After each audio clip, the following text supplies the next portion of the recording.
Hi, I'm ஆர்ஓசிகேஒய் rakhi. மனிதன் ஒரு சமுதாய விலங்கு. ஒரு மனுஷன் எப்போ மனிதனா அவனை உணர்றான்னு பார்த்தீங்கன்னா, ஒரு சமூகத்தோட சேர்ந்து வாழும்போது தான் உணருவான். அப்படி அந்த சமூகம் அவன் சேர்ந்து வாழக்கூடிய அளவுக்கு குவாலிட்டியாக இருக்கணும். அப்படி இருந்தால் தான் அவனால் சேர்ந்து வாழ முடியும். இந்த சமூகம் இப்போ எல்லா மனிதர்களும் சக மனிதர்கள் சேர்ந்து வாழக்கூடிய அளவுக்கு எல்லாம் ஒரே மைண்ட் செட்டாக இருக்கிறாங்களான்னு பார்த்தீங்கன்னா கிடையாது. ஒவ்வொருத்தருக்கும் ஒவ்வொரு கொள்கையை வகுத்துக்கிட்டு ஒருத்தருக்கிட்ட சேராமல் தான் வாழ்கிறாங்க. முன்னாடி காலத்தில் பார்த்த சமூகம் வேறு, இப்போ இருக்கிற சமூகம் வேறு. முன்னாடியெல்லாம் ஒருத்தருக்கு ஒருத்தர் ஹெல்ப் பண்ணுவாங்க. நம்ம பக்கத்து வீட்டில் போனாங்கன்னா சாப்பாடு இல்லைனா கூட குழம்பு கொடுப்பாங்க, சாதம் கொடுப்பாங்க, நம்ம சாப்பிட்டுக்கலாம். ஒருவேளை நம்ம வீட்டில் சாப்பாடு செய்யலைனா கூட பக்கத்து வீட்டில் சாப்பாடு போடுவாங்க, சாப்பிட்டுக்கலாம். ஆனால் இப்போலாம் அப்படி கிடையவே கிடையாது. ஒரு மனித நியாயம் அப்படின்ற ஒரு விஷயம் கிடையவே கிடையாது. நம்ம பக்கத்து வீட்டில் பட்னியாக படுத்திருந்தா கூட கண்டிக்கவே மாட்டாங்க. அப்படி சமுதாயத்தில் இருக்கிற ஒரு முரண்களான விஷயத்தான் இன்றைக்கி நம்ம பார்க்க போகிறோம். பெண்களுக்கு கற்பு அப்படின்ற ஒரு விஷயம் ரொம்ப ரொம்ப முக்கியமான விஷயமா பார்க்கப்படுது. அதுவும் இல்லாமல் நம்ம தமிழ் மரபில் பெண்களுக்கு கற்பு தான் உயிர் மாதிரி. அந்த கற்பு போனால் அவங்களுக்கு உயிரே போன மாதிரி. அந்த கன்னித்தன்மை, அந்த கற்பு கல்யாணத்துக்கு முன்னாடி போகக்கூடாதுன்னு எல்லாரும் எதிர்பார்ப்பாங்க. அப்படி தான் பெண்களும் பார்க்கப்படுறாங்க. ஒரு மேரேஜ் ஆகுதுன்னா ஒரு கணவன் என்ன எதிர்பார்க்குறான்னா, கற்பு போயிடக்கூடாது, அதாவது கன்னித்தன்மை போகாத பொண்ணு நமக்கு வேணும் அப்படின்ட்டு ரொம்ப தேடி தேடி பொண்ணு தேடுவாங்க. ஆனால் ஒரு பொண்ணு தப்பி தவறி ஏதாவது சப்போஸ் கல்யாணத்துக்கு முன்னாடி அந்த பொண்ணோட கன்னித்தன்மை இழந்துருச்சுன்னா வைங்க, இந்த சமூகம் அவங்கள பேசுகிற பேச்சு இருக்கு, அந்த பேச்சிலே அவங்கள சாகடிச்சிடுவாங்க. ஆனால் இந்த சமூகம் அந்த பொண்ணை அவ்வளோ கேவலமாக அவ்வளோ தரக்குறைவாக பேசுகிற அளவுக்கு அந்த பொண்ணோட கன்னித்தன்மை போகிறதுக்கான காரணமாக இருந்தா இல்லையா அந்த பையனை இந்த சமூகம் எதுவுமே சொல்கிறதில்ல. இந்த சமூகத்திற்கு இருக்கிற பெரிய முரண் இதுதான். கல்யாணத்துக்கு முன்னாடி ஒரு பொண்ணு கன்னித்தன்மையை இழந்துருச்சுன்னா அந்த பொண்ணை மட்டும்தான் குறை சொல்லுவாங்க, பையனை எதுவுமே சொல்ல மாட்டாங்க. அது என்ன, பையனுக்கு ஒரு சட்டம், பொண்ணுக்கு ஒரு சட்டம். இந்த சமுதாய முரண் எப்போ களையப்படும்? ஒருத்தங்க ஒரு கணவன் மனைவி ரொம்ப சந்தோஷமாக வாழ்ந்துட்டு இருக்காங்க. திடீர்னு அவங்களுக்கு ஒன்று ஏதோ ஒரு பிரச்சனையாயிருது. அதாவது அவங்க கணவனுக்கு ஒரு ஆக்சிடென்ட்டோ ஏதோ ஒரு பிரச்சனையாகி இறந்து போயிடுறாங்க. அல்லது அவங்களுக்குள்ள ஏதோ ஒரு மன சங்கடம் ஏற்பட்டு அவங்க ஒரு விவாகரத்து வாங்கிட்டு போயிடுறாங்க.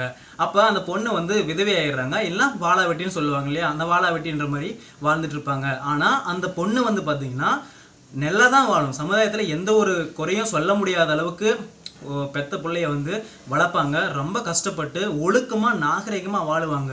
ஆனால் என்னதான் ஒழுக்கமாகவும் நாகரிகமாகவும் வாழ்ந்தாலும் அந்த வீட்டில் ஒரு ஆண் இல்லை அப்படின்றதுக்காக அந்த பொண்ணு இந்த சமுதாயம், இப்போ இருக்கிற சமுதாயம் என்னென்ன பேசணுன்னு நான் சொல்லி தேவையில்லை, எக்கச்சக்கமான வார்த்தையை அள்ளி வீசுவாங்க. அந்த பொண்ணு அந்த வார்த்தைகளை கேட்டால் போய் தற்கொலையே பண்ணிக்கும். அந்த மாதிரியான வார்த்தைகள்லாம் இது பண்ணுவாங்க.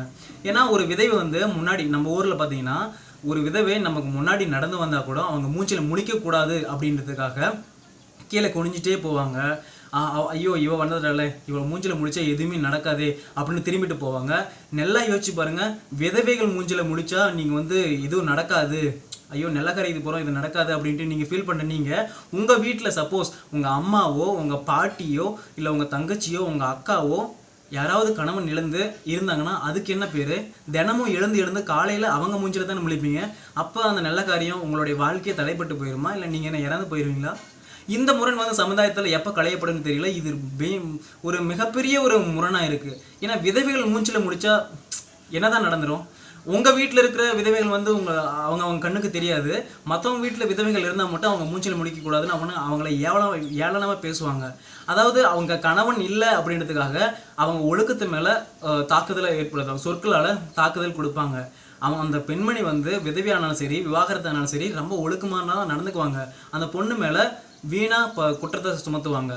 விதவேண்டத்துக்காக இந்த சமுதாயத்தில் ஒதுக்கி வைப்பாங்க.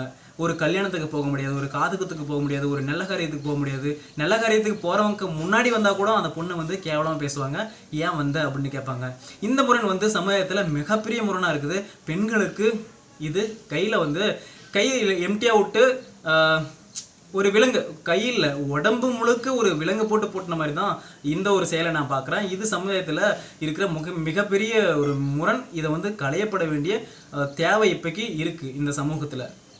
இந்த காலகட்டத்தில் பசங்களும் சரி பொண்ணுங்களும் சரி மொபைல் ஃபோன் இல்லாமல் இருக்கிறது இல்லை. ஆண்ட்ராய்டு ஃபோன் இல்லாமல் ஆண்ட்ராய்டு ஃபோனும் ஆப்பிள் ஃபோனும் ஏதாவது ஒரு மொபைலோட தான் இருப்பாங்க. அந்த மொபைலில் வந்து ஏதாவது யூஸ் பண்ணிட்டு தான் இருப்பாங்க, சோசியல் மீடியாவோ ஏதாவது யூஸ் பண்ணிட்டு தான் இருப்பாங்க. ஆனால் அவங்கள இப்போக்கி பெரும்பாலும் இந்த மொபைலால் தானே நீ கெட்ட, இது எப்போ இந்த ஃபோன் வந்து உன் கைக்கு வந்துச்சோ அப்போ தானே நீ கெட்ட, எப்போ பாரு ஃபோன் பேசினிக்கிறான், எப்போ பாரு social media, Twitter, Facebook, Instagram, இந்த மாதிரி இந்த கெட்டுக்கு குட்டி சேவராக போகிறான் அப்படின்ட்டு நிறைய பேர் திட்டத்தை கேள்விப்பட்டிருப்பீங்க. ஏன் நீங்கள் கூட வாங்கியிருப்பீங்க அந்த திட்டு, நானுமே வாங்கியிருக்கிறேன். ஆனால் இந்த மொபைல் ஃபோன் வந்து பார்த்தீங்கன்னா எல்லாமே கெட்டதுக்கு தான் பயன்படுத்துகிறாங்களா அப்படின்னு பார்த்தீங்கன்னா கிடையவே கிடையாது. எல்லா பசங்களாக இருந்தாலும் சரி பொண்ணுங்களாக இருந்தாலும் சரி இப்போக்கு வந்து இந்த மொபைல் ஃபோனோட தேவை வந்து அவங்களுக்கு புரிய ஆரம்பிச்சிச்சு. இப்போ இந்த உலகத்தில் எந்த விஷயம் நீங்கள் தெரிஞ்சுக்கணும் அப்படின்னு ஆசைப்பட்டாலும் எந்த ஒரு ஆசானம் தேவையில்லை.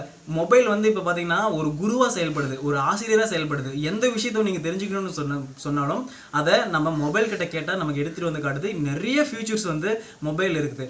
இதை அவங்க பசங்களும் சரி பொண்ணுங்களும் சரி அவங்களுடைய வளர்ச்சிக்கு வந்து பயன்படுத்துகிறவங்க நிறைய பேர் இருந்துட்டு வராங்க. இந்த காலகட்டத்தில் இந்த சமூகத்தில் மொபைல் ஃபோனானதால நீ கெட்ட அப்படின்ற ஒரு விஷயம் வந்து பார்த்தீங்கன்னா எல்லாத்தையும் சொல்கிறது பொருந்தவே பொருந்தாது. ஏன்னா நிறைய பேர் மொபைல் ஃபோனை வச்சு வாழ்கிறவங்க இருக்காங்க, மொபைல் ஃபோனை வச்சு முன்னேறவங்க இருக்காங்க. ஒரு மேடை பேச்சாளர்லாம் இருக்காங்கன்னா வச்சுங்க, கீழே வந்து ஒரு பேசுகிறதுக்கு மொபைல் ஃபோனை வச்சு தான் ப்ரிப்பேர் பண்ணுவாங்க. ஒரு வீட்டில் வந்து ஒர்க் பண்ணுறாங்கன்னா ஹோம் ஒர்க் பண்ணுறாங்கன்னா வச்சுங்க, ஆன்லைனே மொபைல் ஃபோன்லேயே ஒர்க் செஞ்சு சம்பாதிக்கிறவங்கலாம் இருக்காங்க. மொபைல் ஃபோன்லேயே வாழ்க்கை நடத்துகிறவங்களாம் இருக்காங்க. அதாவது மொபைல் ஃபோனில் வர வருமானத்தை வச்சு வாழ்க்கை நடத்துகிறவங்களும் இருக்காங்க. இந்த மொபைல் ஃபோனு இந்த காலகட்டத்துக்கு கெட்டு போகிறதுக்கு அதிகமாக பயன்படுதோ இல்லையோ, ஆனால் ஒரு மனிதனை வந்து வாழ வைக்கிறதுக்கு பயன்படுது அப்படின்னு தெரிஞ்சுக்கிட்டு இனிமேன்ட்டு இந்த பையன் எப்போ பாரு மொபைல் யூஸ் பண்ணிக்கிறான், சோஷியல் மீடியாவில் இருக்கான், இந்த மாதிரி விஷயத்தை அவங்க திட்டுறதை விட்டுட்டு அந்த மொபைலில் அவங்களுக்கு வந்து எப்படி நல்ல வழி காட்டி முன்னேற வைக்கலாம் அப்படின்ற விஷயத்தை மட்டும் பேசி அவங்களுக்கு புரிய வச்சிங்கன்னா போதும். அவங்கள திட்டுறதை விட்டு அவங்களுக்கு புரிய வச்சு அந்த மொபைல் மூலமாக அவங்க வந்து வாழ்க்கையில் எப்படி முன்னுக்கு வரதுக்கான வழியை நீங்கள் கற்றுக் கொடுக்குற வழியை பாருங்கள், அது போதும். அது நீங்கள் கற்றுக் கொடுக்கவே தேவையில்லை. இப்போ இருக்கிற பசங்களாம் கிளியராக இருக்காங்க, எது கெட்டது எது நல்லது அப்படின்ற விஷயத்தை வந்து தெளிவாக புரிஞ்சுக்கிறாங்க. அதனால மொபைல்ன்ற விஷயம் வந்து பார்த்தீங்கன்னா மொபைலை வச்சுன்னு இருந்தனால நீங்கள் திட்ட வேண்டிய அவசியமே இல்லை. அது அவங்களா வளர்ந்துக்குவாங்க, அவங்களுக்கா தெரியும். இந்த சமுதாயத்தில் பார்த்தீங்கன்னா ஒரு மனைவி இழந்த கணவன் இருக்காருன்னு வச்சுங்க, அவங்களுக்கு ஒரு 2 குழந்தைங்க, ஒரு பொண்ணோ ஒரு பையனோ, ஒரு பையனோ 2 பொண்ணோ இருக்காங்கன்னு வச்சுங்களேன். அந்த கணவன் வந்து ஒரு பொண்ணு வீட்டில் இல்லாததுனால அந்த குடும்பம் வந்து விளங்காது. இவன் எப்படி ஆம்பளை எப்படி வந்து பிள்ளைங்களை வந்து கரெக்டாக வளர்த்த முடியும், அந்த அன்பு பாசத்தெல்லாம் கொடுத்து வளர்த்த முடியுமா அப்படின்ற சந்தேகமும் சரி, அந்த ஆணை வந்து தரைக்குறவாக பேசுறதும் சரி இந்த சமுதாயத்தில் இருந்துட்டு தான் வருது. ஆனால் ஒரு ஆண்மகன், அதாவது எல்லா ஆண்மகனும் குழந்தைகளை வந்து நல்லா வளர்க்க தெரியாமல் இருக்கிறது இல்லை. சில பேர் என்ன பண்ணுறாங்கன்னா மனைவி இருந்த உடனே இன்னொரு ஒய்ஃபை கட்டிக்கிறாங்க, இன்னொரு கல்யாணம் சீக்கிரமாக பண்ணிக்கிட்டு அந்த முன்னாடி ஒய்ஃபுக்கு பிறந்த குழந்தைங்களை வந்து கண்டுக்கிறது இல்லை, பார்க்கறது இல்லை. அந்த குழந்தைங்க வந்து இந்த சமுதாயத்தில் ஒரு சிறப்பாக வளர முடியறதில்லை. ஏன்னா அந்த குழந்தைங்களுக்கு கேர் கிடைக்கிறதில்ல, ஒரு சரியான கேர் கிடைக்கிறதில்ல. ஆனால் சில ஆண்களும் இருக்காங்க, சில ஆண்களில் நிறைய பேர் இருக்காங்க, மனைவி இறந்துட்டா அந்த மனைவியோட நினைவிலே வாழ்ந்து பிள்ளைகளுக்காக, தான் பெத்த பிள்ளைகளுக்காக தன்னுடைய வாழ்க்கையை அர்ப்பணித்து அவங்கள எப்படி வாழ்க்கையில் முன்னுக்கு கொண்டு வருது அப்படின்ட்டு கடுமையாக உழைச்சி அந்த பசங்களை வந்து மேலே கொண்டு வர ஆண்களும் இருக்காங்க. அதனால மனைவி இருந்த ஆண்கள் இருக்காங்கன்னா அவங்க வெறுமனே அடுத்த ஒரு பெண்மணியை நோக்கின்னு தான் போவாங்க, அடுத்து ஒரு பொண்ணை பார்த்துன்னு தான் போவாங்க, இல்லை குடிச்சிட்டு ஊதாரியே தான் சுற்றுவாங்க. இந்த பசங்க வந்து எப்படி வளர போகிறாங்களோ, ஐயோ இந்த பசங்களோட கெதி என்ன ஆச்சோ அப்படின்ட்டு நீங்கள் வந்து அவங்கள குறை சொல்கிறத விட்டுட்டு அவங்களுக்கு நல்ல ஒரு வழியை காட்டலாம். பசங்களை இப்படி வளர்ப்பா, அம்மா இல்லையே, ஒய்ஃப் இல்லை, இப்படி நடந்துக்கப்பா அப்படின்ற ஒரு நல்ல சொல்ல மட்டும் நீங்கள் சொல்லுங்கள். அவங்க மேலே வந்து நீங்கள் வெறும் அவதூறுகளை மட்டும் தூக்கி வீசாதீங்க. ஒரு ஆண் வந்து பார்த்தீங்கன்னா மனைவி இல்லைனாலும் குழந்தைகளை நல்லா பார்த்துக்க முடியும், நல்லா வளர்க்க முடியுன்றதுக்கு இந்த சமுதாயத்தில் நிறைய பேர் எக்ஸாம்பிளாக இருக்காங்க, இருப்பாங்க. கல்யாணத்துக்கு பிறகு ரொம்ப நாளுக்கு அப்புறம் குழந்தையே இல்லைன்னா பார்த்தீங்கன்னா அந்த பொண்ணுக்கு மலடி என்ற ஒரு பட்டத்தை கொடுத்து இந்த சமுதாயம் ரொம்ப ஏளனமாக தூற்றும். ஆனால் அந்த பொண்ணுக்கு வந்து குழந்தை பிறக்கிற பாக்கியம் இருக்கும், அந்த குழந்தை பிறக்கிற குவாலிட்டி இருக்கும். அந்த குறை வந்து யாருக்கிட்ட இருக்குன்னா ஆண்கள்கிட்ட இருக்கும். ஒரு ஆண்கள் வந்து குழந்தை பிறக்கிறதுக்கு என்ன குவாலிட்டின்னா அவங்களோட விந்துன்னு இருக்கு இல்லையா, அது 60 to 70 mm, அதாவது 60 to 70 மில்லிமீட்டர் இருக்கணும் அப்படின்னு சொல்லுவாங்க. அந்த குவாலிட்டி இல்லாததுனால கர்ப்பப்பையை போய் ரீச் ஆக முடியாமல் குழந்தை பிறக்காத ஒரு சூழல் ஏற்படுறதுக்கான வாய்ப்புகள் இருக்குது. இந்த குறை ஆண்கள்கிட்டையும் இருக்கும். அப்போ ஆண்கள் வந்து மலடின்னு சொல்லி அவங்கள ஏளனம் பண்ணுறது கிடையாது. என்னதான் ஒரு குடும்பத்தில் கல்யாணத்துக்கு அப்புறம் ஆண்களாலேயே குழந்தை பிறக்க முடியலனாலும் பெண்களை குறை சொல்லி மலடின்ற பட்டம் கட்டி அவங்கள ஒவ்வொரு நாளும் இந்த சமுதாயத்தில் குத்தி குத்தி காட்டி ரொம்ப ரொம்ப ஃபீல் பண்ண வைப்பாங்க. இந்த கலாச்சாரம் இந்த சமூகத்தில் இருந்துட்டு தான் வருது. ஒரு 3 குழந்தை பெற்றவங்களோ ஒரு 2 குழந்தை பெற்றவங்களோ அந்த குழந்தை பெக்காதவங்கள பார்த்து ஏளனமாக சிரிக்கிறது, அவங்க முன்னோட்டு பின்னாடி பேசுறது, மலடி போகிறா ஒரு குழந்தை பெற்றிருக்கு துப்பு இல்லை அப்படின்னு பேசுவாங்க. ஆனால் அந்த குறை வந்து பார்த்தீங்கன்னா அவங்க மேலே இருக்காது, அந்த பொண்ணு மேலே இருக்காது. அந்த பொண்ணு வந்து குழந்தை பிறக்கிறதுக்கு பியூரான குவாலிட்டியாக இருக்கும். அந்த ஆண் மேலே தான் குறையா இருக்கும். அந்த ஆணை யாரும் சொல்ல மாட்டாங்க, இவன் மலடம் போகிறான் இவரால் ஒரு குழந்தை கூட பெற்றுக்க முடியல அப்படின்னு சொல்ல மாட்டாங்க. அந்த ஆணுக்கு மாற என்ன பண்ணுவாங்கன்னா இன்னொரு கல்யாணத்துக்கு ஏற்பாடு பண்ணாங்க.